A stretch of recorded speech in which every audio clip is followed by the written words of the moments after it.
Like moths to a flame, you've thrown caution to the wind for a glimpse into our world. Well, now you're in it. Welcome to Effed Up Stories.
Hello, everybody, and welcome to a new episode of Effed Up Stories. I am your host, Will Pender. And I am your co-host, Ryan Sharp. And tonight we will be digging into yet another user submission, this time, or actually once again, sent in by Dan Osafi. And Dan, we love you. You're after sending us great, this is like the third or fourth story we've done that you've sent in. Great stories, obviously, which is why we keep taking them. But again, just another example of a interesting life that, is had by some of our viewers. Dan's story involves, it's a little bit different this time. He ends up getting, I don't know if, let's just say this. He does some things against his better judgment. And he gets... we all? Oh, we always do. We're men. We're men of temptation. And in Dan's case, actually something good comes out of it when another entity takes over his body and he gets strength beyond normal man. Strength enough to deal with a situation that he wouldn't otherwise be able to deal with. This story, by the way, is called Paint It Black on the official website, partially because of the type of entity that goes into Dan and the fact that his eyes turn black when it happens. Before we get into that story, if you have an effed up story on the paranormal or pictures or video, we would like to get it. You can get that to us on our official website, which is effedupstories.com. That's EFFEDUPSTORIES.com. We'll get it on the website, and we will get it into the podcast. We are making an effort to get all of our submissions into podcasts. And again, we are looking for stories. We want anything you have, but we're particularly looking for stories on cryptozoology. So if you have a story where you have dealt with a beast not of normal nature, perhaps hunting, something where you're out in the wilderness, you came across something you couldn't explain, we're really interested in those stories for an upcoming podcast. And we're aware we missed Monday, and we might not get an episode of it on Friday. It's kind of up in the air at this moment. Life happens. But we will hopefully be picking up again next week, again with 3 a week. So with that having been said, we're going to jump into Dan Osafi's story, Paint It Black. So this story takes place on a sunny winter day. It was September 15th, 2004. Dan was 9 years old. And if you remember, we just did a story on his spell book. Remember, A Spell Gone Wrong? He was young in that age, in that story too. So Dan has a rich upbringing with the paranormal. I think in part because his grandfather taught him a lot and passed on a lot of his knowledge, not just in words, but in a book. And again, this is referenced in this story. But I'm kind of curious how long this goes, how many experiences Dan had. But anyway, so he's 9 years old. Dan and his friend were, they were getting ready to play outside. He put on his boots, he put on his winter clothes, went outside, and he was going to meet his friend at the football court. But before he left, he noticed this black anomaly. He said it somehow looked familiar, almost like the light that you would see on a stage, but it was black, pure black, but it was also a little transparent. He said he got the sense that it was there, but at the same time it wasn't. I guess almost as if it was phasing in and out of our reality at the same time. And he was taken a little aback by it, but he shook it off, and he didn't really want to deal with it, and he just went off on his way to meet up with his friends. So after they had met up, they actually hung around for a while, right up until the evening, and then one of his friends, and he has this in quotations because it's not his real name. I guess this is an alias used to protect his identity, but for our purposes, we're going to call him Brad. And Brad thought it would be a good idea for, to have a sleepover with Dan that night. And so Dan was excited. He went back home. He packed up his things, said goodbye to his parents. And before he left, his parents specifically asked him to bring along his Bible. And I know that sounds like a strange thing unless you're a super religious family, but Dan took it into consideration because he has dealt with some pretty scary things that normally kids or even adults don't really deal with, and his parents were aware of this, and hence why they suggested that he bring it. So he went upstairs to look for his Bible, and he said he looked everywhere, but he couldn't find it. And after searching for a while, he went back downstairs and he asked his mom if she knew where it was. So she went up to help him look. And when they got upstairs, there it was sitting right on the table and right out in the open, kind of impossible to miss. So that was kind of strange. But there it was. He grabbed it and he left. So he's left the house. He's on his way towards Brad's house. And he sees this black anomaly again. But he said this time it had a distinct yellow color around it, but it was very black on the inside, almost like a marble. And he stretched out his hand in an effort to grab it, but it's like it flew around his hand as if to avoid contact, like it was intelligent. And, he was just leaving the house when this happened, and his mom opened the door as he was, about to leave, and asked him if there was something that he had missed or he'd forgotten. And he looked back at her, and he said she had this very scared look on her face. It's like she knew something was wrong or something was about to happen. But he said no, he had everything he needed, and he just headed on his way towards Brad's. So on the way towards Brad's house, he thought about what this anomaly could be. I mean, he saw it 2 times. He wondered, could it be a fairy? Could it be some kind of dark dust? And then he was trying to reason how this, eliminate the possibilities. Like, how could dust fly around his arm like that? And after a while, he came to Brad's house. He just pushed it aside, and he knocked on his door, and suddenly he had this weird sensation that someone was looking at him. But, luckily the feeling was short-lived, as shortly after he knocked on the door, Brad's mother opened the door and let him in. And he said after, they hung out, right? I mean, they had their evening of fun. And after everybody had gone to bed, it was just Dan and Brad that was awake, and they began to talk about, that particular day. It was a snow day. And I understand the enthusiasm behind that, because it's so satisfying when you get woke up in the morning to go to school and you hate it and you just wish that you could stay home and sleep, and your mom comes in, or they're listening to the radio, and it's a snow day, so you get the day off. And that's what they had that particular day. And anyways, they were talking about how great that was, and then they were, what are we going to do tonight? How are we going to,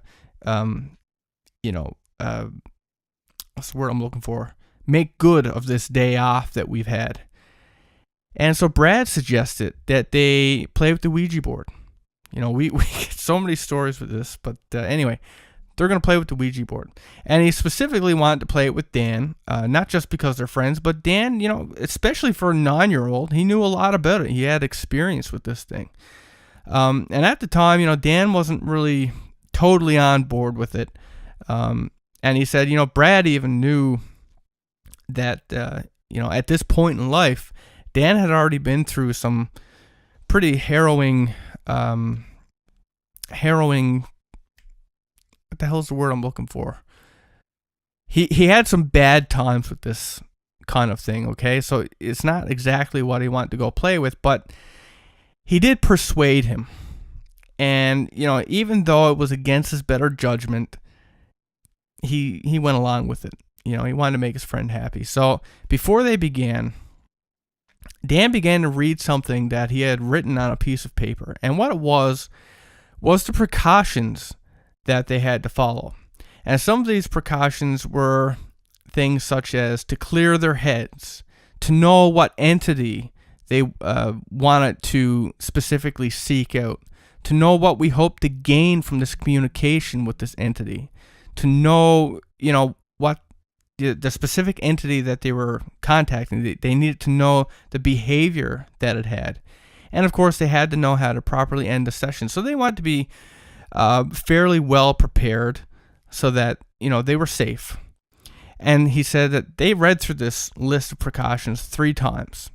So they would be certain that they knew the basics, that they were going to be safe. And he also brought the book that his grandpa passed on to him. And I know that's not a whole lot of information if this is your first time hearing one of his stories, but he references this book in, I think, all of his stories. It is essentially a book that his grandfather had kept and, gave to Dan, or gave to his family when he passed on. And it contained a plethora of information on spirits, rituals, and all things of that nature. And so Dan was pretty well versed with this at this point, and he used it as a reference guide whenever he dealt with this stuff. So, they chose the entity that they wished to make contact with, and he said, he's not going to give us its name, just for the safety of, the readers and you guys, the listeners. And Ryan and another submitter had pointed this out before, that just the name is powerful. And it's not something that you should really know or play with unless you want to have a connection with this thing. It's basically dangerous to know it. So for this, just for reference for this story, we're going to refer to this entities as mute. Okay. So Dan begins this ritual by drawing a 5-pointed star with the symbol of Satan on it. So I'm assuming he means the goat, or the Baphomet. And he spelled all the letters of the alphabet around the star. And after he drew it, he put it on, he drew this, or this thing that he drew, he put it on one side of the Ouija board, and he put black candles on the other side. And they decided that Dan was going to be the channel, I guess the medium of which that this communication was going to go through, because of his prior experience. And after, they had made contact with several different entities, but they finally connected with the one that I mentioned earlier, that they refer to as mute. And he said initially mute, he chatted and trolled like a casual person. I guess kind of like what a lot of people experience when they use the Ouija board. And all was well until Brad and Dan started to, and they weren't talking to the board, by the way. They were just kind of talking to one another. And they started to discuss a bully, that was at their school. And after they had brought up the bully, Mute, this is the entity, said, "I can kill him if you would like." And Dan and Brad looked at each other. And Brad, he noted that Dan's eyes had actually changed from the way that they were when they began. He said that his eyes were suddenly black. And I'm not saying the pupil. I mean, his entire eyes were black. So you can kind of picture the black-eyed children, that kind of black. And Dan went to the mirror, and of course he freaked. This was true. His eyes were black. But he went back to the Ouija board, and both Dan and Brad told Mute that, they didn't want the bully to be killed or hurt. They were kind of spooked by, this whole, Dan's eyes turning black and just the I guess the notion that the board had put forth. And so they told Mute they didn't want that to happen, and they closed the session. They blew out the candles, and Dan even set the piece of paper that he had written on fire, just to be sure that there was no link still there. And so with that, snow day had finally come to an end. They went to bed. They got up, and in the following morning, so this is mornings, the next day, they're at school. And, Dan was feeling good. He was feeling ready. He was ready to take on the day at school. And he said the first hours went by pretty fast. But then came lunch. And, as luck would have it, here comes this bully that they had spoke about the night before. And he said that this bully used to go around and just pound on people for their lunch money, or just because he felt like it. He was a real asshole. And he said, for whatever reason, he walked up to Brad, and, Dan was standing next to Brad as this happened. And he said he grabbed Brad, and he just started punching him in the face. And Dan said, he got this urge. He was going to kick the bully, on the side, but, it just so happens that the bully had friends there too. And he had two guys from the 10th grade, and they had grabbed Dan, and they were holding him. And he said, he shook and he tried to get loose so he could help Brad, but he just couldn't loosen that grip. So he just helplessly watched as Brad got pummeled by this asshole and could do nothing to help his friend. But then he said something began to stir inside of him. He said whatever it was taking him over. It was taking control of him. And he said his mind went empty, except all he could hear in his head was the name, Mute, or whatever the real name was. And he said the name echoed in his head, and it was spoken in his voice. It's like he knew it. It felt familiar. He knew what it was that took over. It was Mute. Mute took him over. And he said he felt this energy coming through him, and it mixed with his anger, and it mixed with his frustration. And he said he began to move his arms. And he said, in just a single swing, the 10th graders that were holding him were thrown to the ground.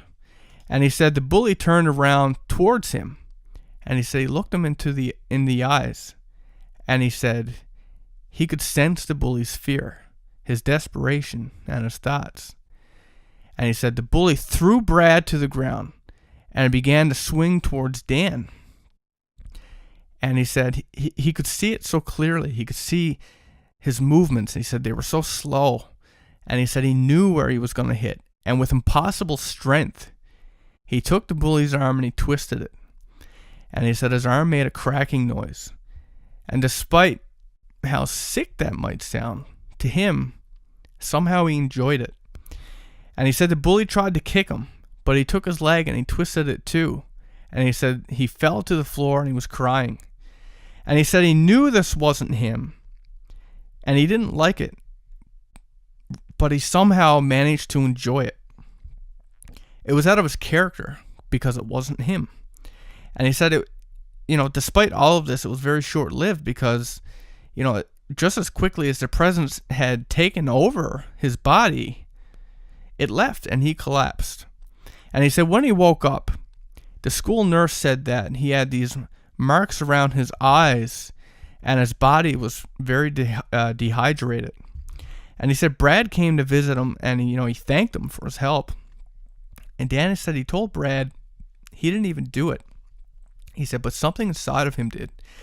He said that Brad told him that during this brawl, he actually noticed that Dan's eyes had changed yet again. And this time they turned black with a hint of red.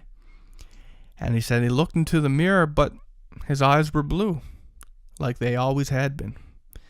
So this is a case, I don't know if you'd call it possession, but to me it sounds like, in the beginning, before they even went at the Ouija board, Dan had some kind of an entity that was following him. I mean, if we trace right back, he had this black anomalous shape or light, and he saw it in the morning. He saw it, it followed him to his friend's house. It seems to me like that was the entity all along. Perhaps it knew what stood in store for Dan in the short future. And when he went to the Ouija board, perhaps that's who he spoke to. And well, I think we kind of touched on this kind of a theme before, the idea that, the use of a Ouija board, you're implicitly giving permission for something to use your hands to guide the planchette around the board. Now, I do believe we also covered the fact that when it comes to inviting, spirits or entities, into your body, it's not so simple as to say, "Come on in, but only into my hands." It doesn't quite work like that. It's a very binary thing. It's either yes or no. And in the case of this situation, whether this, obviously there was something lingering around Dan that day. Perhaps it was the entity. Perhaps it was just an observer.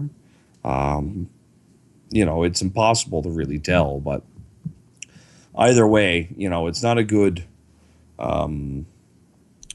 situation to be going into a whole Ouija board session with, because you already have something floating around in, regular space. Now, if you go and, pick up a spirit fucking lightning rod, what we call a Ouija board, and more importantly, get together with a small group of people and you all pour your will into this, this focus item, because that's what we're really talking about here. You can turn anything. It's not that there's any special magic to a Ouija board or a crystal ball or tarot cards. It's that they're a focus for human will. And in this instance, they were using a Ouija board. And when you collect a bunch of people around a focus item and get them to focus on it, you can very easily open up pathways and reach out to things.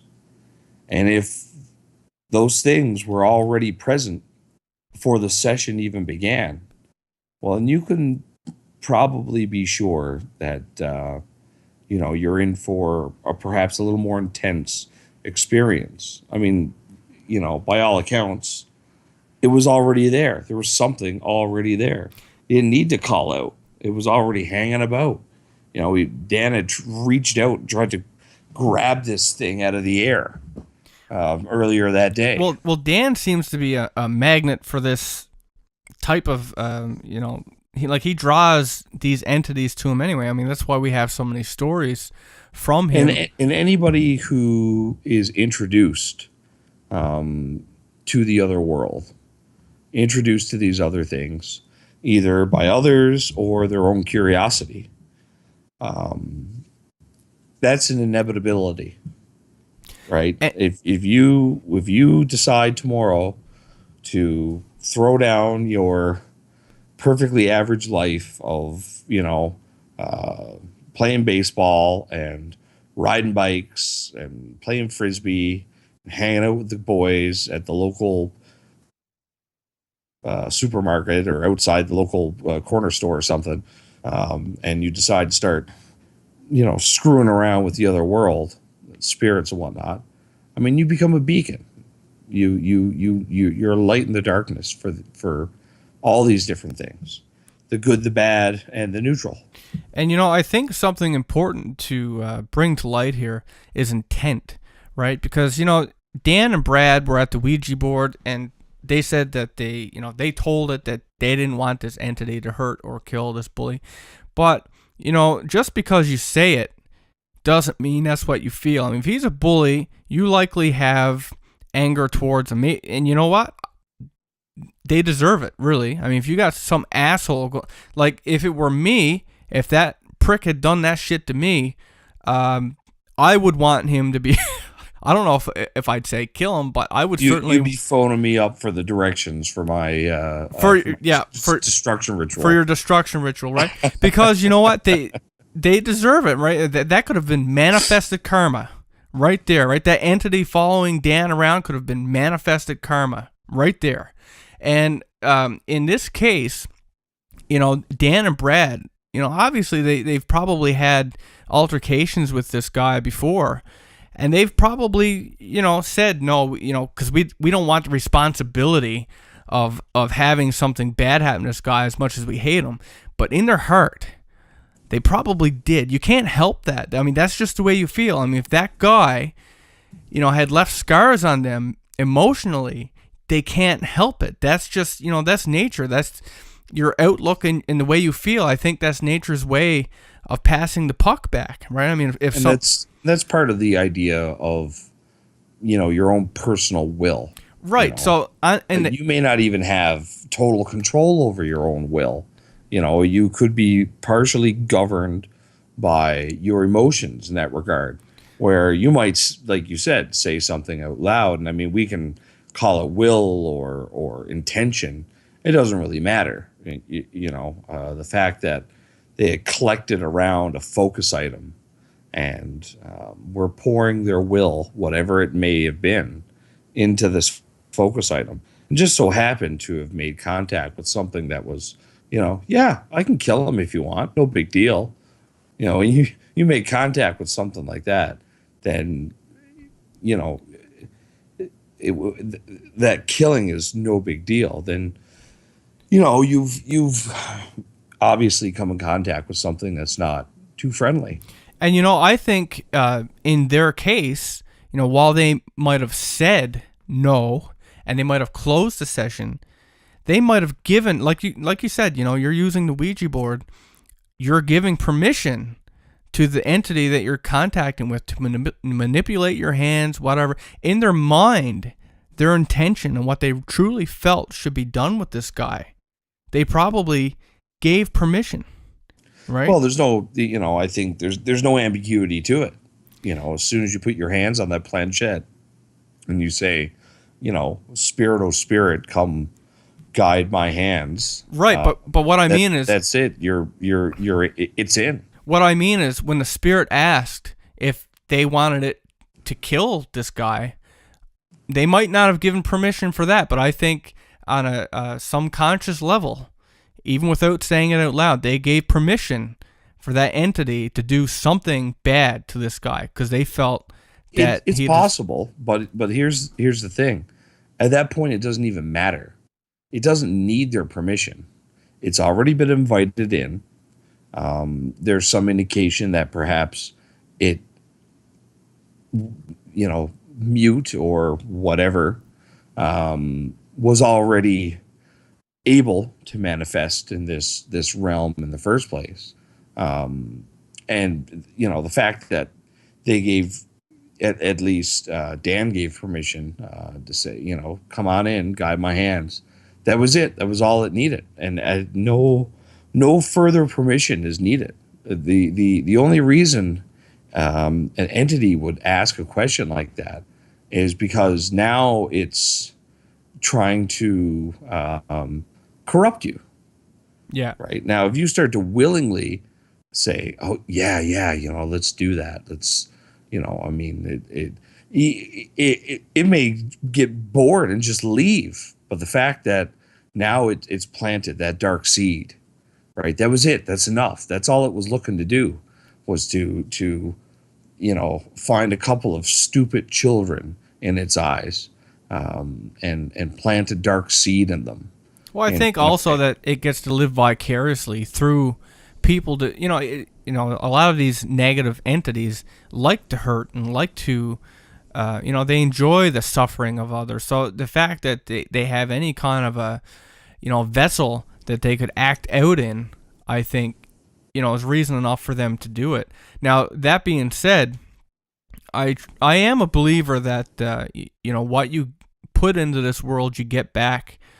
You reap what you sow. You reap what you sow. So, like, I understand why some people bully, like, they have hard lives or whatever, but it's no good to misdirect that onto, people who have nothing to do with that. And I really do believe that, if somebody bullies you or somebody does something bad to you, you can't help but be pissed off or angry, and then you're subconsciously, even if you're not that kind of person, on some mental level, your anger and stuff is being directed towards that person for what they did to you, and that builds up, right? I think that manifests itself and comes back. It could come back as bad luck, misfortune, accidents, and it can also act to erode your own defenses.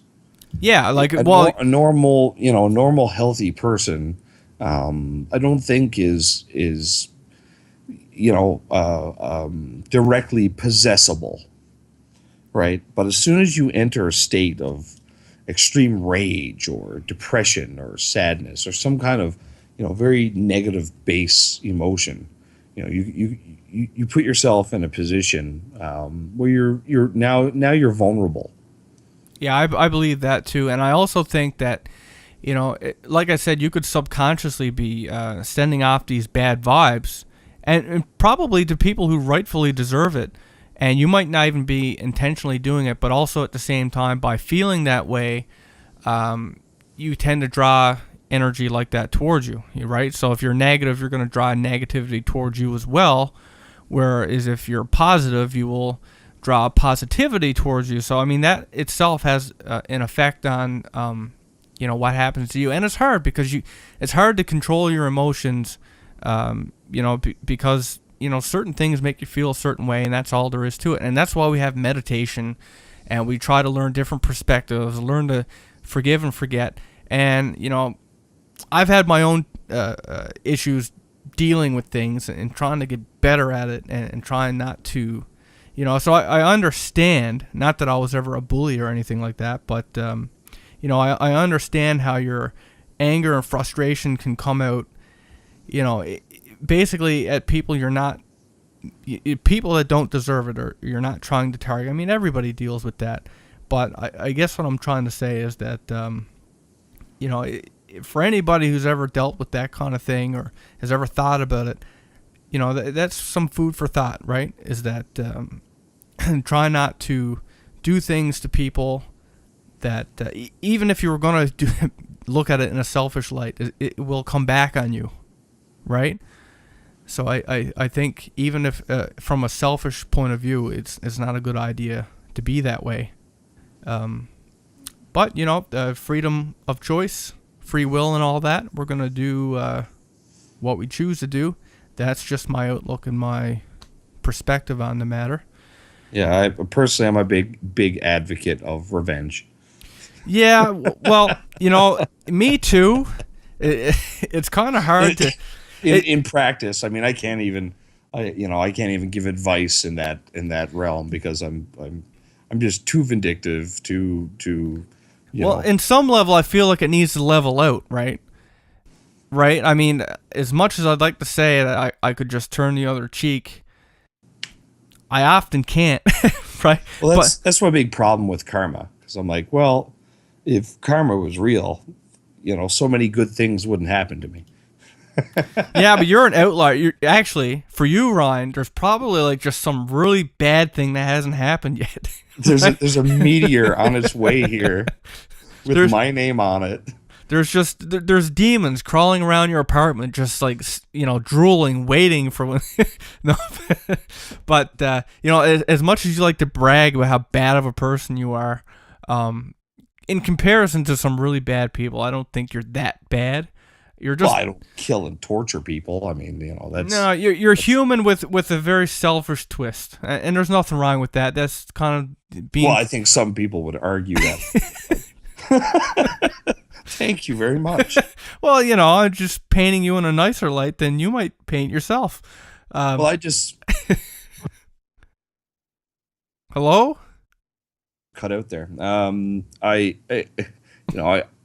For me, I feel like I just should call a spade, you know. I mean, I just call it how I see it, I suppose. Well, look, neither one of us are going to get Humanity of the Year. Now, you take things to a little bit of an extra level than I would, but neither one of us are like great people.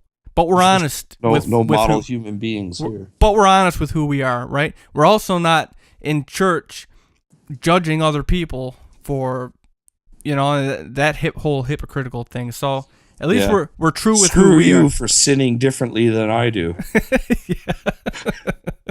Right. That whole rhetoric. Yeah, like I love that one. Yeah. Well, it's shame for sinning different than I sin. Yeah. Wow. We accept everyone as long as you believe like exactly like we do. Right? Yeah. Exactly. But and before everyone just fillets me for that,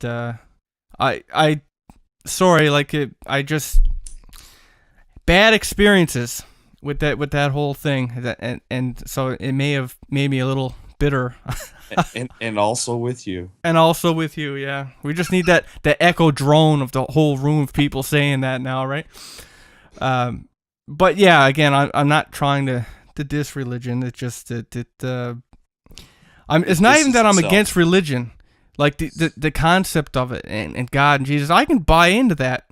I just don't buy into the whole hypocritical way that a lot of Christians and so-called people go about it. I'm not even saying one religion is right. I think there's a little bit of truth in all of them.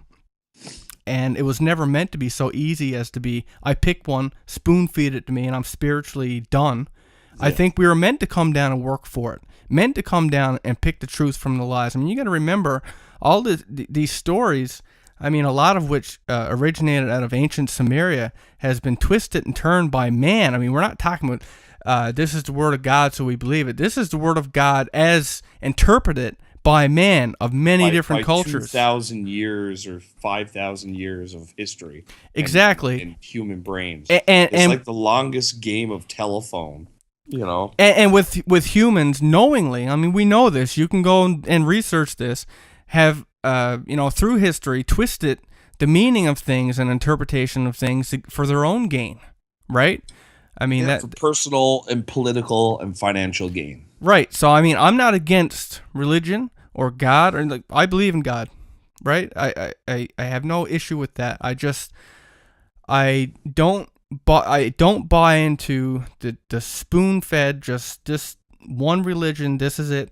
Right, I really do truly believe that we had to come down and work for it, figure out the answers on our own, and just look in every corner, under every crevice, and put together everything that we can. I mean, life was meant to be hard. We're meant to toil. We're meant to, you know what I mean? Like, everything about life is hard. Unless you were born. You can't just hit up church on Sunday, die on Tuesday, and be at the pearly gates by lunch. Yeah, I mean, it just experiencing total spiritual enlightenment. It don't work that way, and by that same token, people who, for example, you take a rich person, right, and they donate some money, right, and they do it regularly, and maybe they do it because on their taxes they actually get a return that's more than that, right, or maybe it's good enough that it don't even matter. It doesn't even matter to them, but it's not really what's the word? It's not really it's not much to them. Like, they got so much money, it doesn't matter. What you're talking about is the ratio of sacrifice. Exactly. A billionaire that donates $1 million to a church. It's not the same as a homeless person donating a hamburger. I know it sounds silly, but exactly. That's the basic print. I'm sure there's some fancy theologian, philosopher style term that goes on that, right. And intent matters, right? Like, if you're donating like small bits of your money to look good or to build a political image or whatever the case is, if it's for selfish gain whatsoever, even if everybody else thinks it's a genuine donation, right? it doesn't count. Like the person who, like, God will know, right? I mean, that's when you die, they're gonna know. So I mean, none of that really matters. I think that at the end of the day, we're all human. We all make mistakes. We're all a little selfish. We all have good qualities. We have the ability to be good, and we make these choices, right? Yeah. Well, and I mean, for me, my side of it is I'm just going to live my life however the hell I want to, and all the rest of that shit be damned. And in fact, I'm compiling a list of complaints to make to whatever deity there is afterwards. Why do my feet hurt? When they start on the whole judgment thing, I'm going to let them. I'll sit there quietly and let him have his spiel and be like, "All right, you're done. All right, now I'm doing you, right? I'm turning the tables. I'm judging you now. Where were you when I was stood up on prom?" Never. I attended several proms. I've never stood up. Yeah, me too. But it's just reference point for maybe something like that happened to you along the way to make you so bitter. I really have no reason. It's just a deep seated bitterness, from day one. Well, maybe that could be your thing. Why do I have a deep seated bitterness? I mean, it really wasn't fair. I was given this bitterness. There's nothing I could do about it. You couldn't have you made me broken and then expected me to work fine. Yeah. It's like getting mad at a car you didn't put wheels on. Why won't you move? Well, so anyway, at the end of the day, you know what? I think given our personalities and where we're brought up and everything else, that we would probably always make the same choice. Free will be damned. Based on your personality, who you are, and your upbringing, and what you were shown, and the stuff you went through, 99% of the time, you'd probably make the same decision. And should you really be punished for that? Because you can't help where you were put, right?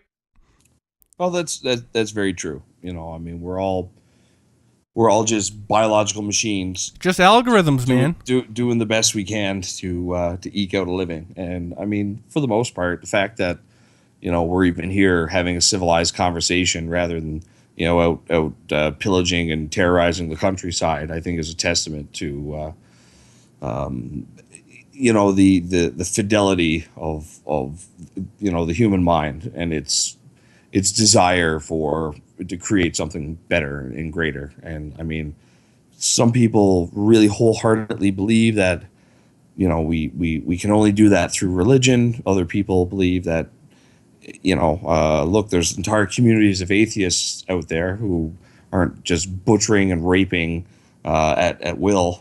So obviously there's some kind of intrinsic mechanism that just has we're a social species, and for the most part we're going to be decent to one another. And I think that's all anybody can ask from anybody is just live your life the best that you can, and at least if you're not going to be good, at least just try to be a little decent.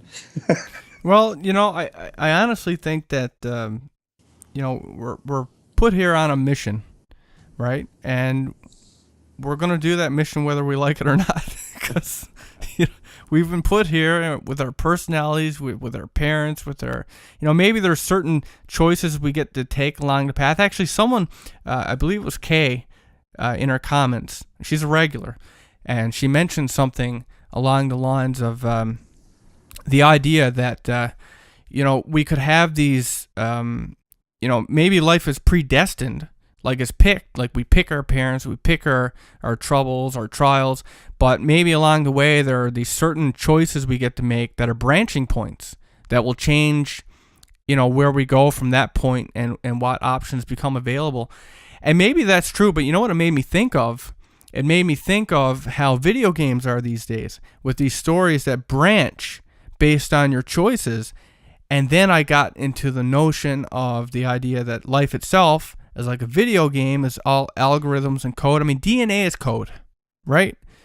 So maybe we're all in this very advanced, forget virtual reality as we know it, way more advanced than that. Our bodies are the controllers. It's so realistic that, we're in a different life as far as we know it.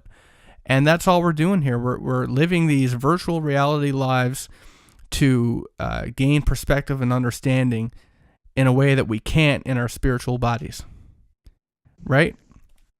Maybe that's all it is. It could very well be. Yeah. So we cracked it. Where's our grant money? And I guess we got to start a church now. yeah.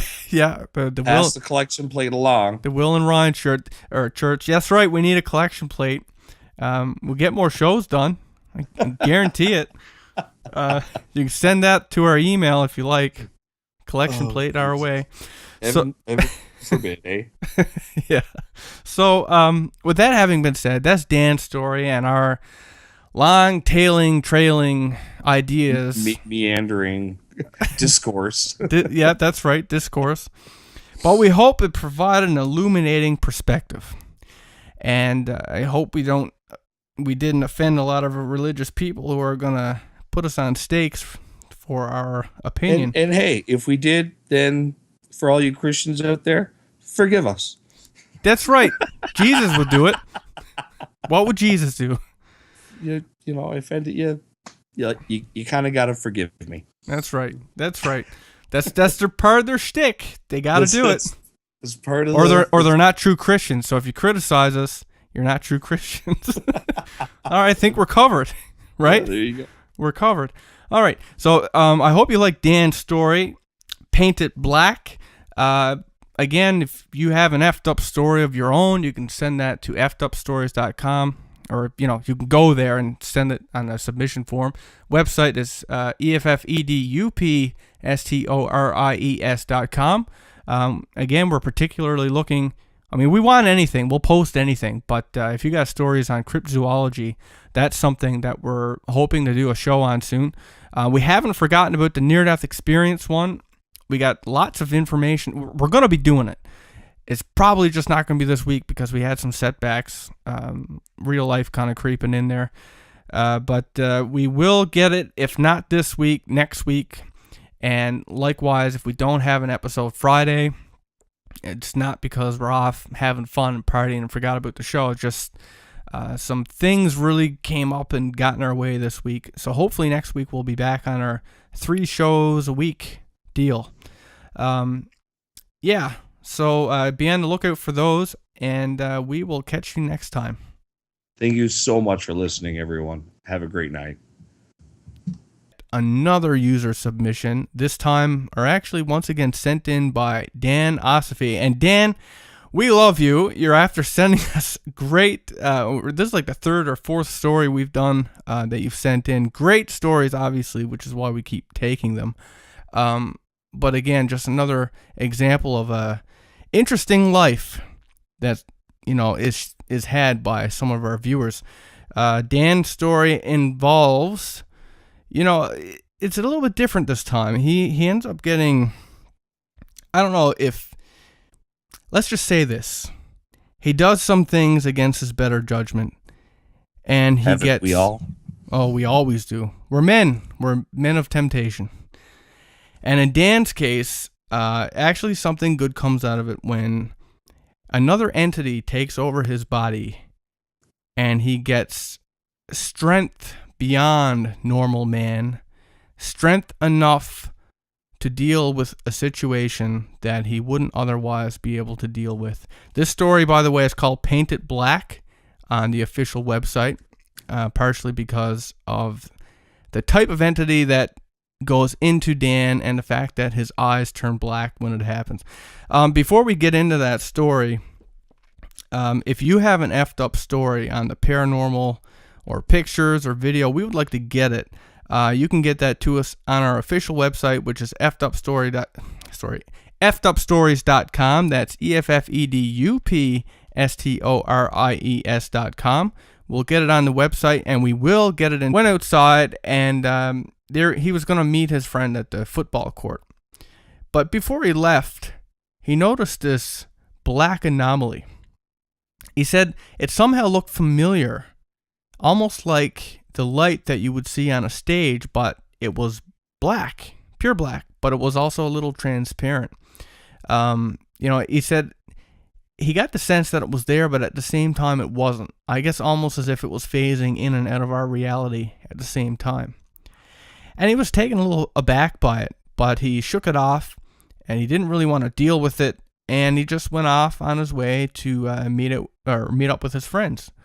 So after they had met up, they actually hung around for a while, right up until the evening, and then one of his friends, and he has this in quotations because it's not his real name. I guess this is an alias used to protect his identity, but for our purposes, we're going to call him Brad. And Brad thought it would be a good idea for, to have a sleepover with Dan that night. And so Dan was excited. He went back home. He packed up his things, said goodbye to his parents. And before he left, his parents specifically asked him to bring along his Bible. And I know that sounds like a strange thing unless you're a super religious family, but Dan took it into consideration because he has dealt with some pretty scary things that normally kids or even adults don't really deal with, and his parents were aware of this, and hence why they suggested that he bring it. So he like moths to a flame, you've thrown caution to the wind for a glimpse into our world. Well, now you're in it. Welcome to Effed Up Stories.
Hello, everybody, and welcome to a new episode of Effed Up Stories. I am your host, Will Pender. And I am your co-host, Ryan Sharp. And tonight we will be digging into went upstairs to look for his Bible, and he said he looked everywhere, but he couldn't find it. And after searching for a while, he went back downstairs and he asked his mom if she knew where it was. So she went up to help him look.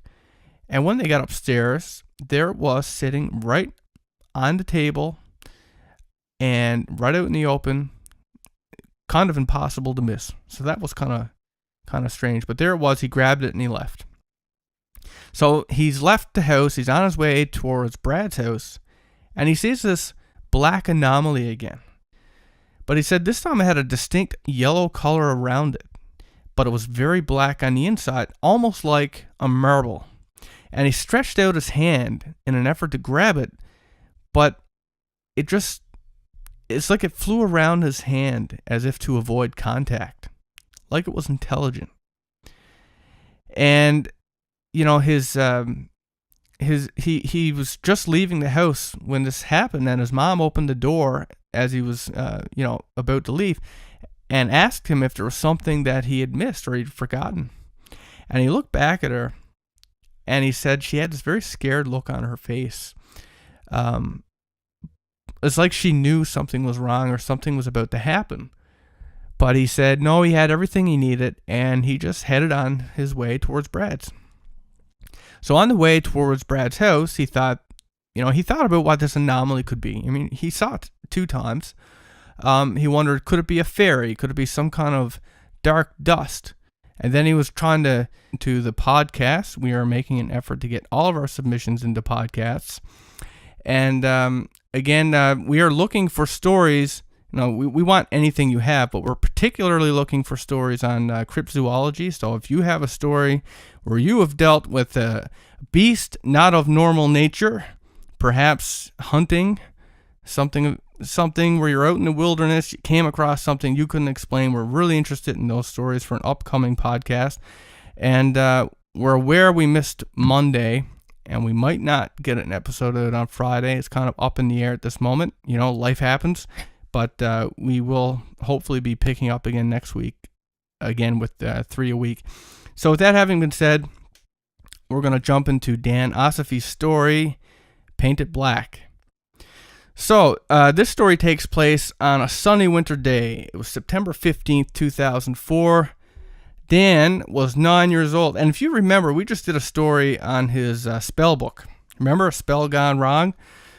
He was young in that age, in that story too. So Dan has a rich upbringing with the paranormal.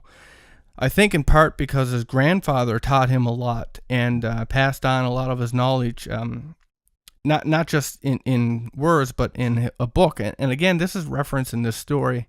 But I'm kind of curious how long this goes, how many experiences Dan had.